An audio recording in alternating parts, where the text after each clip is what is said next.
ආයුබෝවන් ලෝක මානසික සෞඛ්‍ය දිනය ඔක්තෝබර් 10 වෙනිදාට යෙදিলা තියෙන බව අපි කවුරුත් දන්නවා. එතකොට අපි මේ ලෝක මානසික සෞඛ්‍ය දිනය සමරන්නේ ඇයි? එහෙම දිනයක් අවශ්‍යද?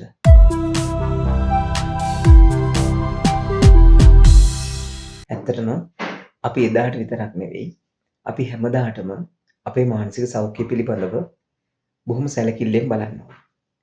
ඒකට හේතුව තමයි අපි අපේ කායික සෞඛ්‍ය වෙනුවෙන් නොයෙකුත් දේවල් කරනවා. නමුත් අපි අපේ මානසික සෞඛ්‍ය වෙනුවෙන් මොනවද කරලා තියෙන්නේ? ඉතින් මේ දවසේදී අඩුම ගානේ ඔබ ඒක හිතන එක ගොඩක් වටිනවා. එතකොට මේ මෙවර ලෝක සෞඛ්‍ය සංවිධානය මේ මානසික සෞඛ්‍ය දිනේ තේමාව හැටියට ප්‍රකාශයට පත් කරලා තියෙන්නේ හදිසි අනතුරු සහ ආපදාවන් වලදී අවශ්‍ය වන්නා වූ මානසික උපකාරයන් ඒ වගේම අපි කියනවා මනෝ සමාජීය උපකාරයන් ලබා දීම පිළිබඳව තමයි මෙවර තේමාව පාදක කරගෙන තියෙන්නේ.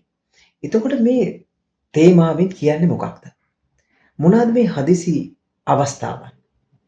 අපි දන්නවා ලෝකයේ විවිධ රටවල විවිධ ජාතීන් විවිධ ජන වර්ගයන් තුල විවිධාකාර වෙච්ච ප්‍රශ්න තියෙනවා. ඒක ස්වභාවික ආපදාවන් වෙන්න පුළුවන්. එහෙම නැත්නම් ඒවා මිනිසයා විසින් ඇති කරපු කෘත්‍රිම ව්‍යසනයන් වෙන්න පුළුවන්. මේ හැම ව්‍යසනයකදීම මිනිසුන් විවිධාකාර වෙච්ච මානසික සංකූලතාවන් වලට පාත්‍ර වෙනවා. මෙතනදී අපි කියන්න ඕනේ මේ මානසික සංකූලතාවයන් මොනවාද?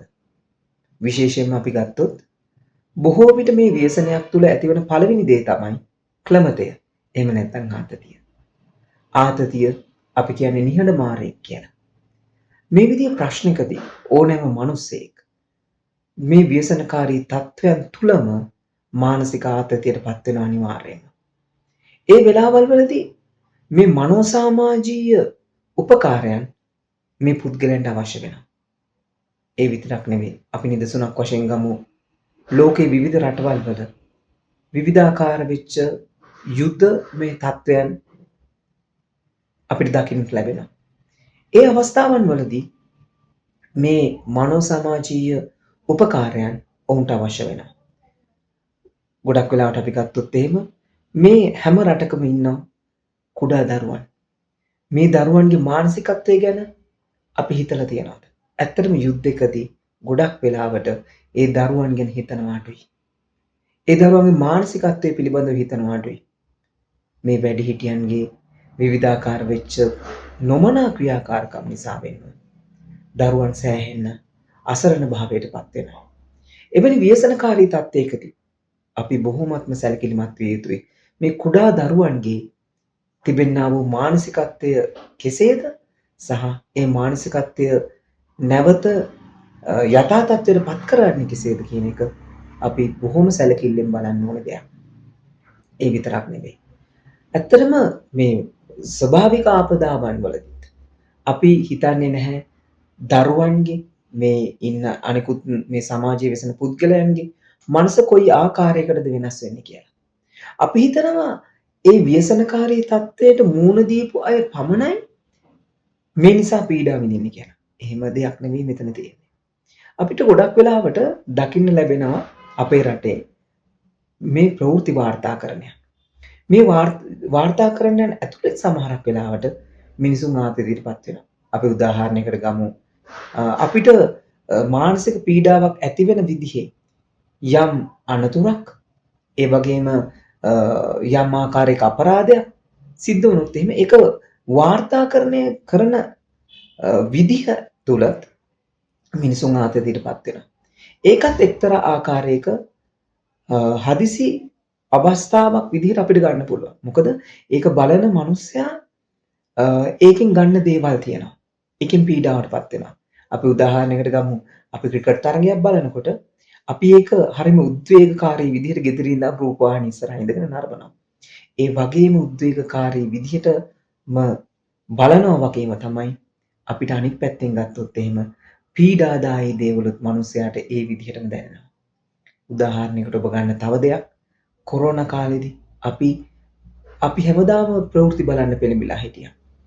අපි බලනවා උදේට කී දෙනෙක් මේ කොරෝනා නිසා මේ ජීවිතයෙන් සමුගනන් තියෙනවද? හවසට කොච්චරක්ද? අපි මේ දේවල් ඒ ලිස්ට් ගණන් අපි බැලුවා. හැබැයි අවසානයේදී ලෝක සෞඛ්‍ය සංවිධානය නිර්දේශ කරා ඔබට මේ ප්‍රවෘත්ති බලන එක සීමා කරන්න කියලා. ඉතින් ඒ විදිහට තමයි මේ අපි අනතුරකට මුහුණ දෙනකොට උනත් හදිසි අවස්ථාවකට මුහුණ දෙද්දී උනත් ඒක වාර්තාකරණයේදී උනත් මේ හැම දෙයකින්ම සමාජයක් කැළඹෙනවා. එතකොට අපි තේරුම් ගන්න ඕනේ දේ තමයි අපිට මෙතනදී පුළුවන් දේවල් මොනවාද මේ වෙනුවෙන් කරන්න තියෙන. අපි කරන්න තියෙන දේවල් එක්ක අපි බලන්න ඕනේ. අපි මේ විදිහට ව්‍යසනයට මුහුණ දීපු පුද්ගලයන්ගේ මානසික සෞඛ්‍ය පිළිබඳව හිතලා ඔවුන්ට මනෝ සමාජීය උපකාර ලබා දෙන්නේ කොහොමද කියන එක ගැන අපි හිතන්න ඕනේ. බොහෝ විට ආතතිය, ඉන්පස්සේ කාන්සාමී තත්වයන්, එතනින් පස්සේ ගොඩක් වෙලාවට විෂාදමී තත්වයන් වුණත් මෙවැනි ව්‍යසනකාරී තත්වයන්ට මුහුණ දීපු පුද්ගලයන් තුළ තිබෙන්න පුළුවන්. ඒක නිසා හොඳම දේ තමයි ඔබ සමහරක් වෙලාවට මනෝවිද්‍යාව හෝ උපදේශනේ නොදන්නවා වෙන්න පුළුවන්. හැබැයි ඔබට තියෙනවා සවන් දීමට හොඳ කන් දෙකක්. ඒ වගේම තමයි ඔබට මිනිසුන්ව සනසන්න පුළුවන් කටක් තියෙනවා. ඒක නිසා ඔබ මතක තියාගන්න මෙවැනි ව්‍යසනකාරී අවස්ථාවකදී අපේ මේ සමාජීය වශයෙන් සහ මානසික වශයෙන් අපිට දිය හැකි උපරිම සහයෝගය ඒ අදාළ පුද්ගලයන්ට දීමට අපි පසුබට වෙන්න ඕනේ නැහැ. ඒක නිසා අපි නොපසුබටව මේ හැම දෙයකටම මේ ව්‍යසනකාරී අවස්ථාවන් වලදී වුණත් සාමාන්‍ය අපිට එදිනදා ජීවිතයේදී මුහුණ දෙන්න සිද්ධ වෙන ප්‍රශ්නවලදී වුණත් හැකි පමණින් ඔබ අනිත් කෙනාට සවන් දෙන්න. සවන් දීමම ඇති ඔවුන්ගේ ජීවිතයේ සමහරක් වෙලාවට ඉදිරියට යන්න. ඒක නිසා මෙවර මානසික සෞඛ්‍ය දිනේදී මා ඔබෙන් ඉල්ලා සිටින්නේ මිනිසුන්ට සවන් දෙන්න. ඔවුන්ට ගොඩාක් දේවල් තියෙනවා ඔබට කියන්න. ඒ නිසා විශ්වාසයෙන් යුතු හොඳ සවන් දෙන්නෙක් වෙන්න ඔබ අද ඉඳන්ම හිතර ගන්න.